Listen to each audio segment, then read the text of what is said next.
excited to share about Family Pass, but I know you're really more interested in enjoying the incredible meal you're eating while listening to its creator speak. And when I can hear a pin drop, you can too. As we like to say, if you can hear me, raise your hand.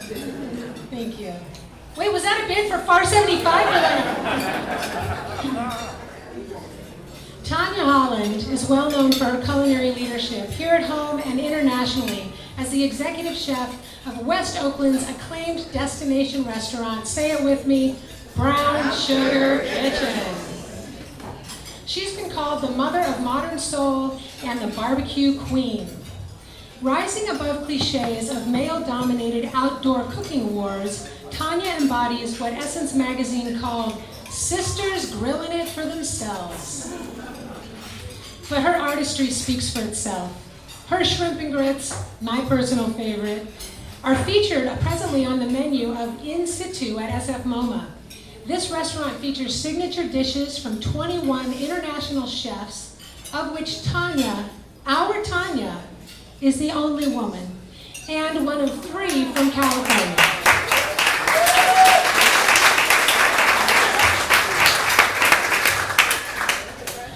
And regarding those shrimp and grits, this is what, in his incredibly moving homage to Oakland and Tanya herself, in the opening foreword of her book, Michael Chabon says to Tanya that he could be hauled back from the gates of the underworld by the prospect of a bowl. Her accomplishments and accolades as a trailblazer pioneering gritty West Oakland are plentiful and hard-earned. And yet, beyond the spotlight of her numerous TV appearances and underneath her beaming wide smile, what stands out about Tanya Holland is her keen intellect, her fierce love of family, community justice, and her rigorous work ethic. Tanya personifies what was once called true grit, which, in current vernacular from pop psychology to the magic bullet of Fortune 500 companies, is now just grit. This is born from the research of Angela Lee Duckworth and her colleagues at the University of Pennsylvania. How many of you have heard of this term being thrown around? She got grit. It's everywhere. We know it's measurable by a grit test and a grit score. At the heart of this distinction is resiliency, perseverance, determination, and a sense of humor and spirit, what we might call soul.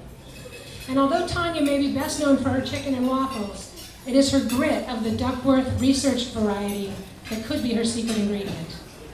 Tanya grew up outside Rochester, New York with a culturally rich childhood. Her family ties are strong and run deep. She was born to loving and community-minded parents, Hollis and the late Annette Holland, to whom she dedicated her last book, Brown Sugar Kitchen, New-Style Down-Home Recipes from Sweet West Oakland.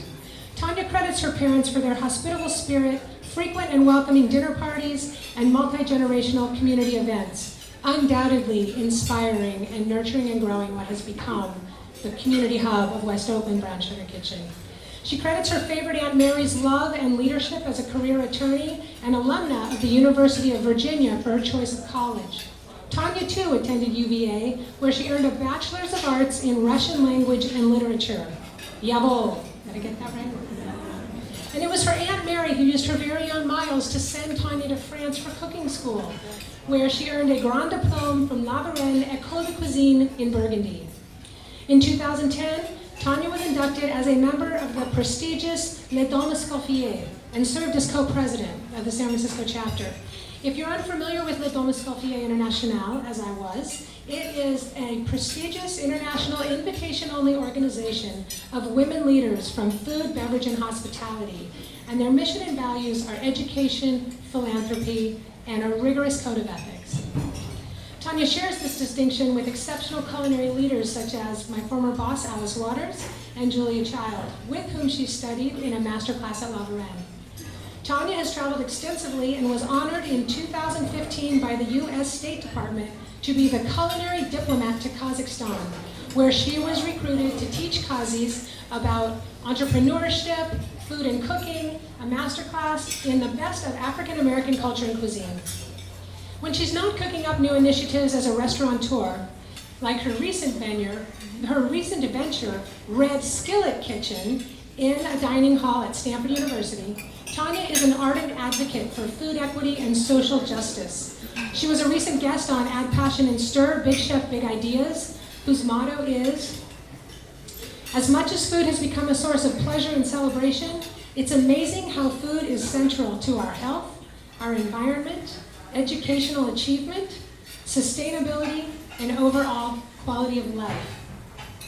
To this end, her many leadership contributions include supporting Meals on Wheels, Family Paths from the Heart, and serving on the advisory board of City Slicker Farms. Just want to quickly appreciate the saplings that were on your tables as centerpieces, donated by City Slicker, created by their students in their program using compost from Tanya's restaurant. Thank you, City Slicker Farms, for partnering with us. So Tanya has been an incredible partner in this way in planning this luncheon, from making such introductions, neighborly connections, and bringing in support from her many spheres of influence. This is how the heart of West Oakland was won. Please join me in a strong and soulful open welcome, Tanya Holland.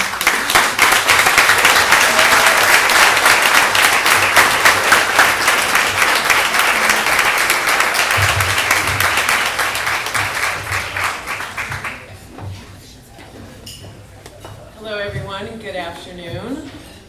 Good afternoon. Thanks, Kim. I do want to give a big thank you and recognition to Kim Cohn.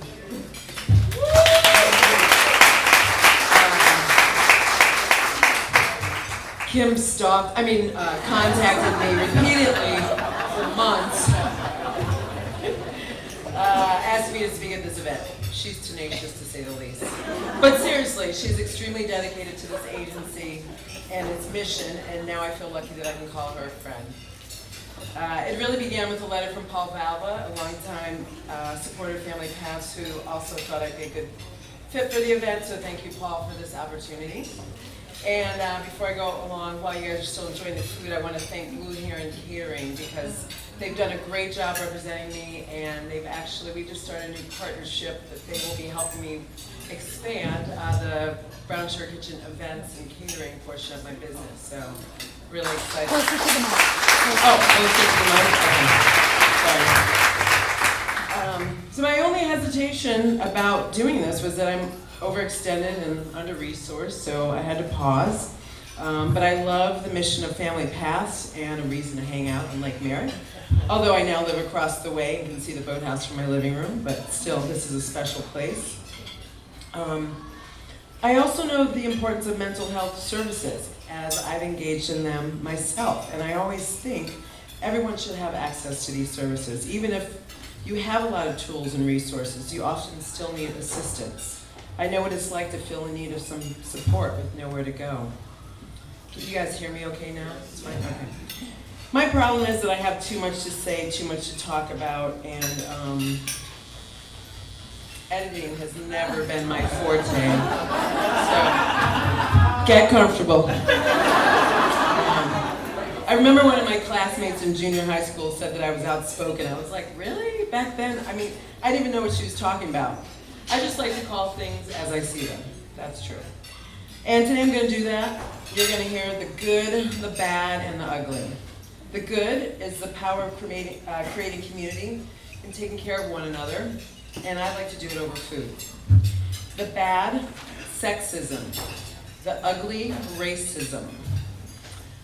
As my career advances and my exposure grows, I'm being asked more and more, and I'm really enjoying using my voice for advocacy and for the opportunity to influence and affect change in my industry and my community, and to make people think. I want to use this opportunity today to tell all of you who came out to support Family Paths and me something you might not know about me. I get a lot of press, and sometimes people think they know me, but they don't really know me. I don't fit into a box. I appear one way, but it depends on the day, which Tanya I am. I could be business owner Tanya, chef Tanya, media personality Tanya, socializing Tanya, there's even a day off Tanya. Or, as everyone who signed my 8th grade yearbook wrote, Disco Tanya. In this community that is under-resourced, it's necessary that an organization such as Family Path exists. And I'm really thrilled to support them. They're providing a service for a community made up primarily of minorities, people of color, and women, and I represent this community. I think about my own need for this kind of support and my staff, some of whom are young parents. This is the part of being a restaurant owner that I love, and also that I find the most challenging is the interdisciplinary quality of the work. On a daily basis, I wear the hat of cook, HR manager, teacher, bookkeeper, facility manager, baker, and sometimes social worker. I'm wearing a lot of hats and changing them minute to minute. I change shoes a lot too. Can I be a diva? On any given day, I've worn clogs, sneakers, flip-flops, and heels. There's a story about these. These are my lucky shoes. As women, we have to do that. We have to change hats, and we have to change shoes. In the early days of trying to establish my personal brand, I referred to myself as a culinary diva, but somehow there's a negative connotation with that word diva. I don't know, I like that it derives from the Latin word meaning goddess. Not sure why it's so threatening for a woman to be demanding of perfection and have high standards, but I'll take that.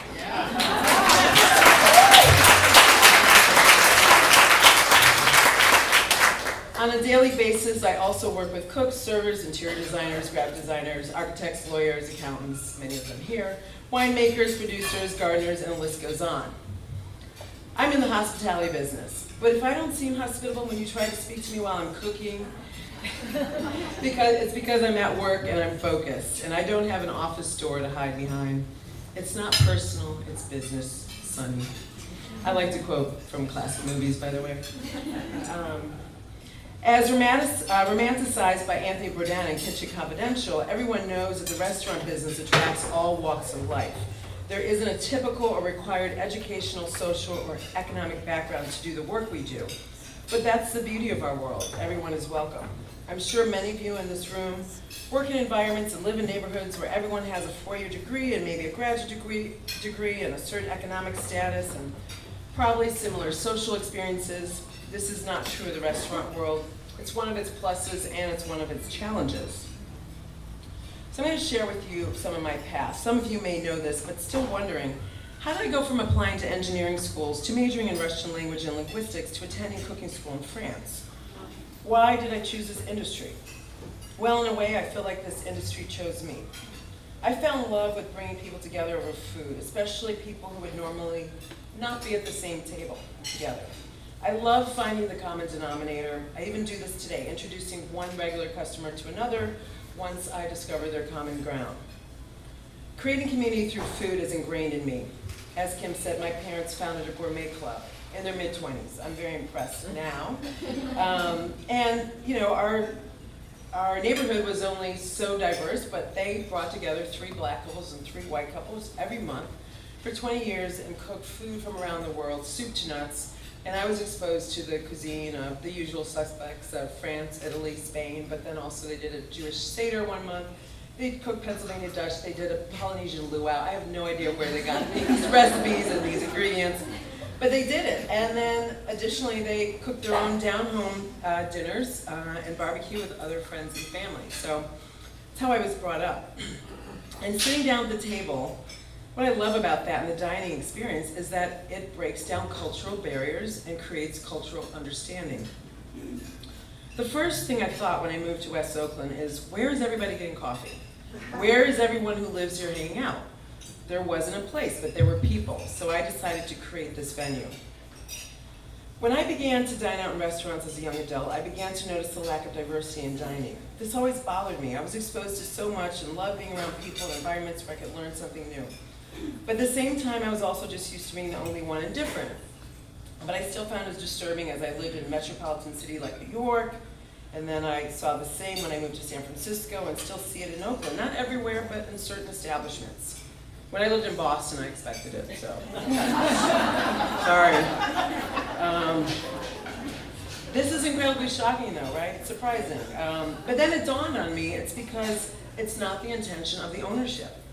The environment at BSK is all about my intention, from the staff I hire, to the crowd I attract, to the music selected, to the artwork on the walls. DJ Phil. I have always wanted to create an environment that is welcoming and accessible to everyone. This is why my restaurant is diverse. It's not necessarily Oakland. Yes, the population is here, but there are still restaurants in town especially in certain neighborhoods and with certain ownership that are racially and economically divided. It thrills me that on any given day I can look around my tiny restaurant and I see a staff member that is black, white, Hispanic, Asian, mixed in all ways, queer, straight, etc.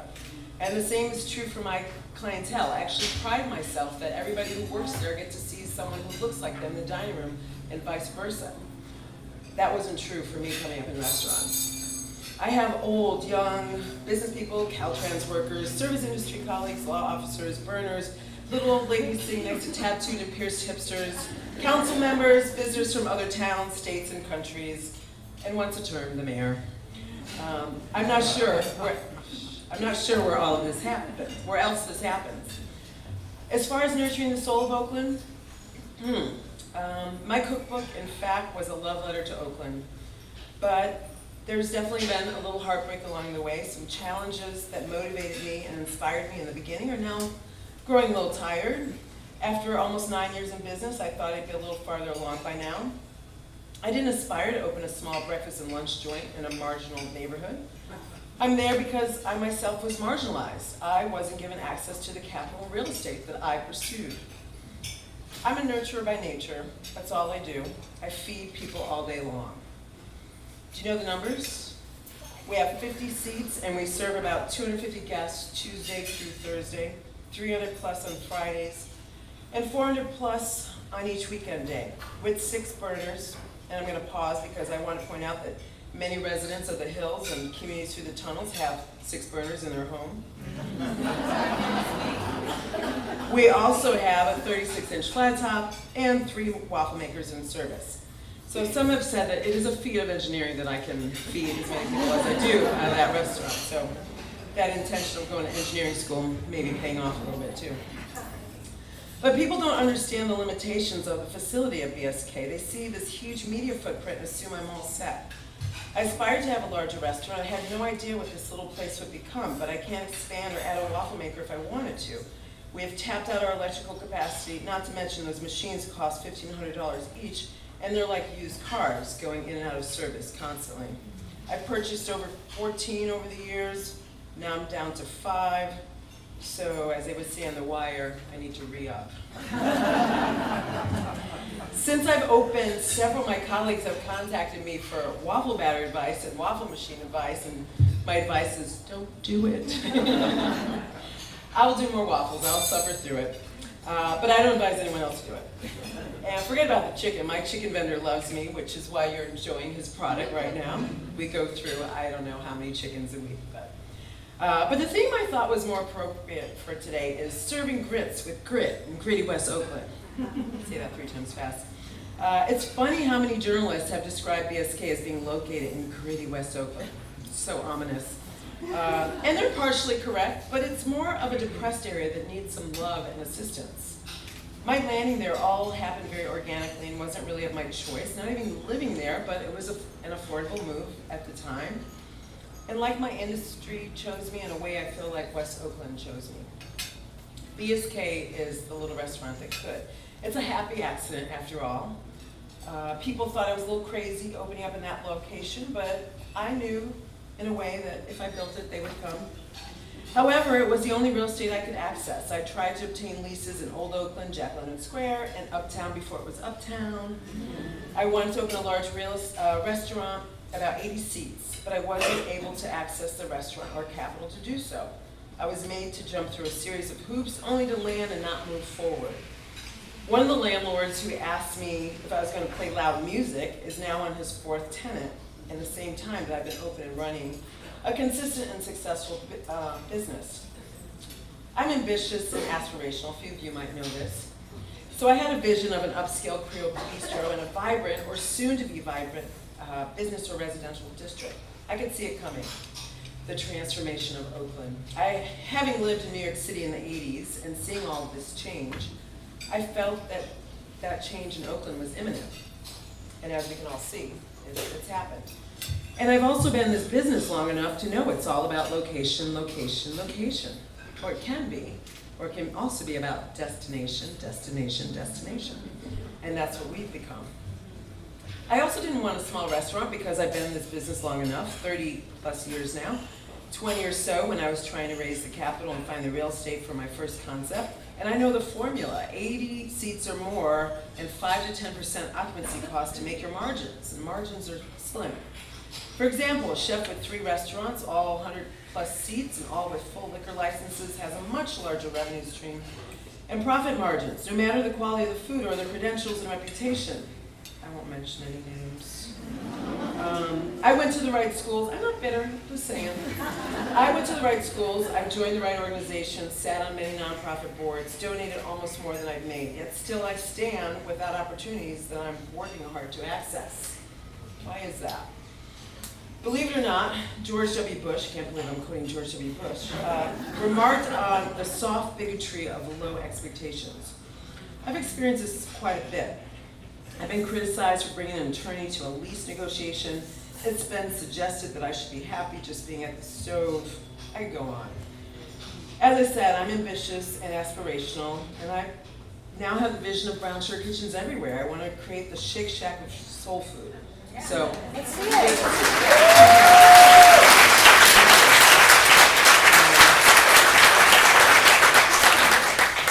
Early in my career, I didn't see anyone in this industry who looked like me, who was creating the environment and the food on the level where I thought it could be for my genre of cooking.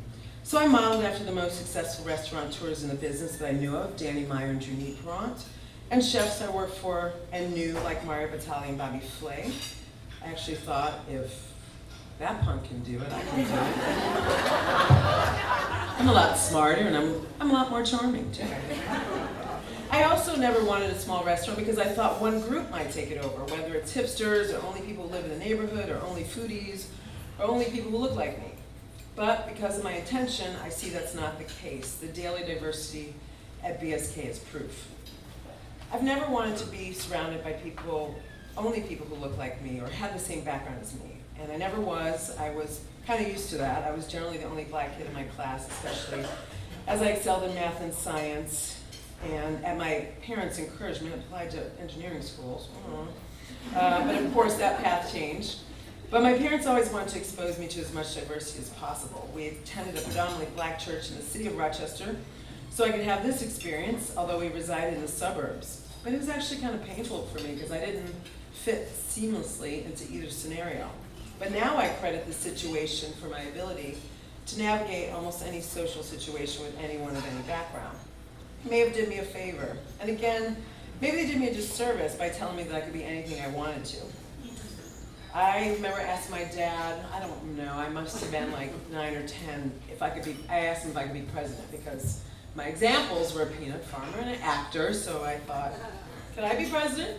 And he said, yes, you could, which is pretty amazing that he said that, but I wouldn't recommend it. He said it costs a lot of money and there's a lot of people blowing smoke up your butt. He said, verbatim, that's what he said.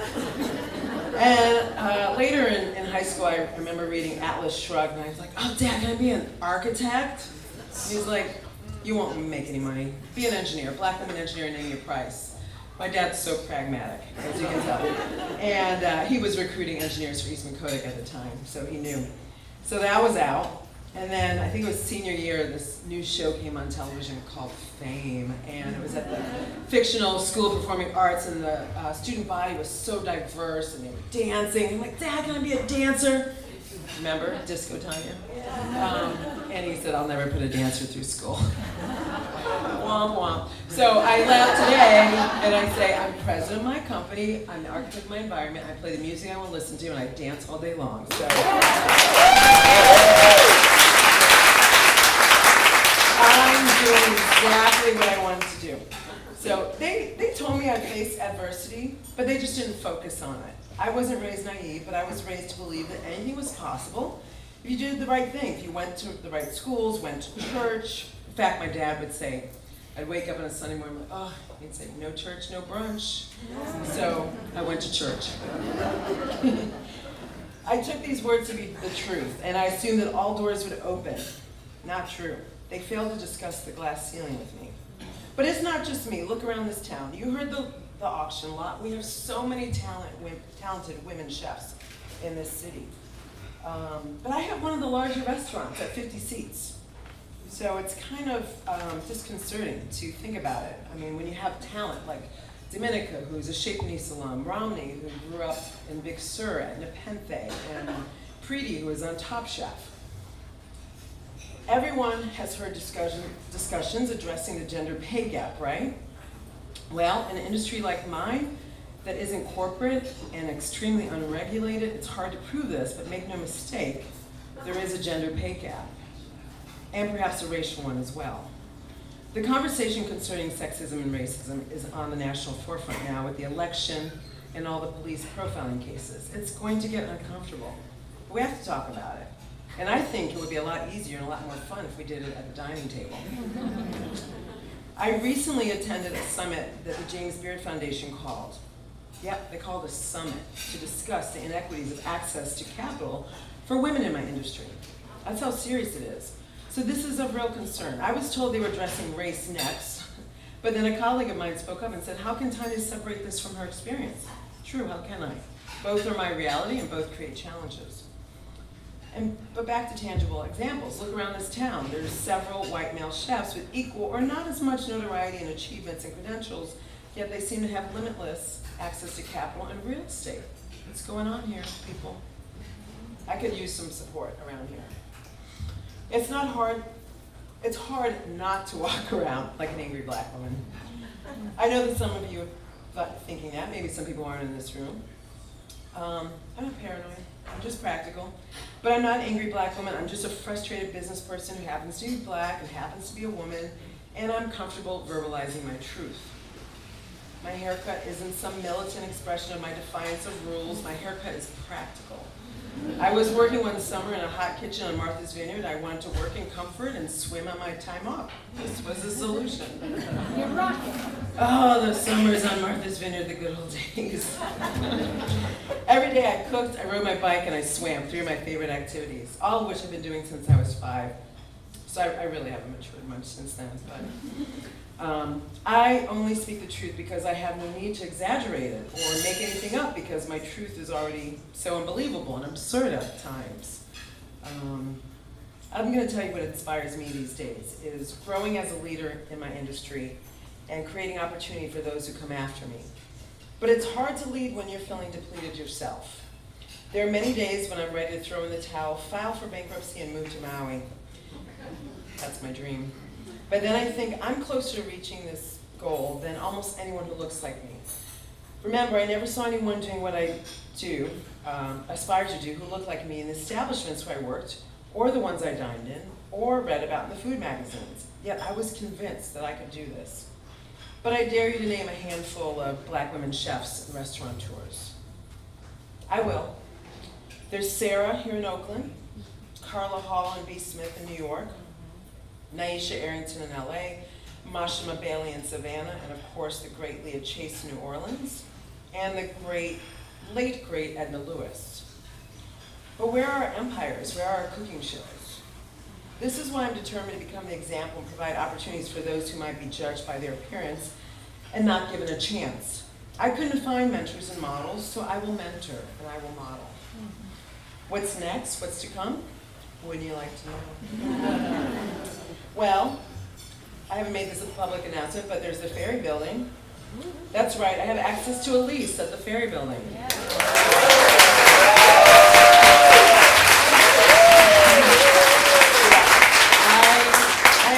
I'm especially proud of this. It's a small space, but it's the Ferry Building.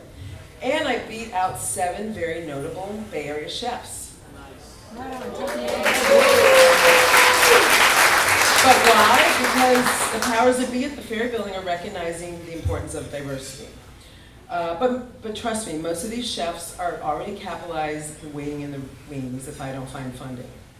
My deadline is approaching, so to be continued. Last year was a rough year, and I found a need for mental health services. I was in therapy. I'm grateful that I found a reasonably affordable professional to help me process the loss of my mother, the loss of my relationship, and extraordinary financial loss all in 1 year. But even though I'm pointing out some of the challenges of my life's work, I rarely look back. I don't have that much time, and I have so much I want to accomplish. I'll share one of my favorite quotes. It's from the French writer Émile Zola. If you ask me what I came into this life to do, I will tell you I came to live out loud. And, thank you. I was going to say it in French, so then si vous me demandez ce que je vis, je suis venu dans cette vie à faire, je vais vous dire, je suis venu vivre à haute voix. Sounds so much better in French. Maybe not my French, but. Last year was also an amazing year. It began with a weekend at the Awani in Yosemite, where I was a guest chef. Then I cooked a dinner at Stanford's Black Heritage Night, which led to a 3-year contract to design a pop-up Red Skillet kitchen. Then I was honored by the Berkeley Public Library Foundation at their annual Authors Dinner. Next, I was a VIP chef at the Kentucky Derby. That was fun. Yeah, that was too much fun. Then La Pièce de Résistance, the U.S. State Department sent me to Kazakhstan as a culinary diplomat. And this is all before the end of June, last year. I appeared on NBC, ABC, and CBS and some random networks in Kazakhstan, mixed in print. Hope you guys saw my Soulful Seder and Sunset, as well as my Thanksgiving spread of food and wine. And this year's cover of the New York Times food section, I Can Die Now. And radio and lots of fundraising events, cooking demos at YouTube, Google, Cavallo Point, a James Beard dinner in Missoula, Montana. I spoke to aspiring entrepreneurs at Haas twice. Oh yeah, plus I turned 50 last year.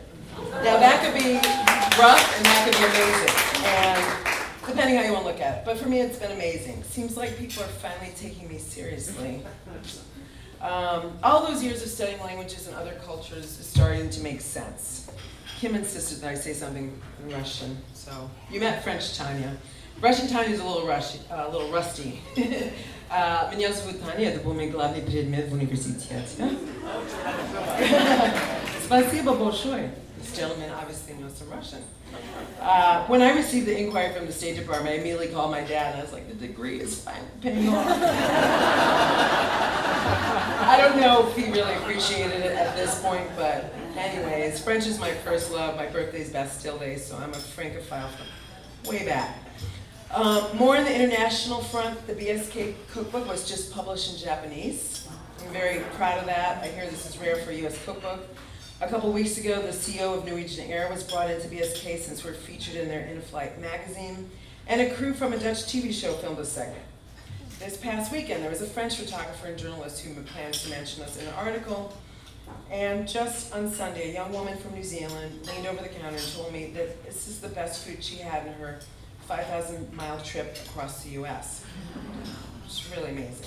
That's the crazy thing about BSK. People have found us. Kim wanted me to list some of the famous customers I've had at BSK. This year, Henry Winkler was pretty cool. Joe Montana, Drake.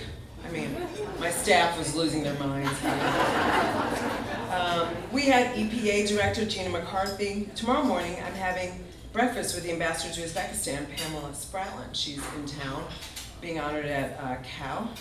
And of course, Michael Chabon, who wrote the foreword to my book, and a couple actors from The Wire, and of course, several of the Warriors. Yeah. Well, now you know why I'm cooking grits. My mom's from Louisiana, my dad's from Virginia. And now you know why I'm doing it in gritty West Oakland. No choice at the time. And hopefully now you know why I have so much grit. It's just my nature. But let's face it, grits are great, but there's strength in waffles.